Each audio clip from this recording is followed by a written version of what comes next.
Ang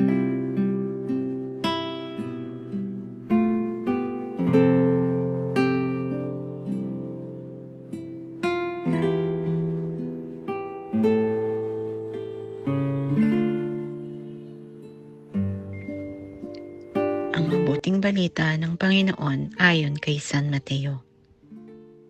Noong panahong iyon, tinipon ni Jesus ang 12 alagad at binigyan ng kapangyarihang magpalayas ng masasamang espiritu at magpagaling ng mga may karamdaman.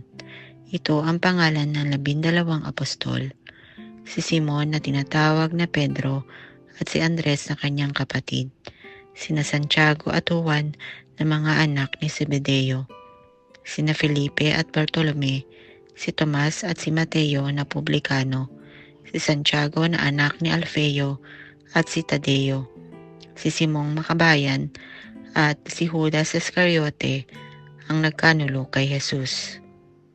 Ang 12 ito'y sinugo ni Jesus at kanyang pinagbilinan.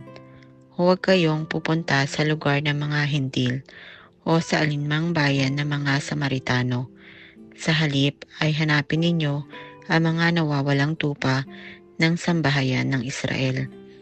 Humayo kayo at ipangaral ninyo na malapit nang maghari ang Diyos. Ang mabuting balita ng Panginoon.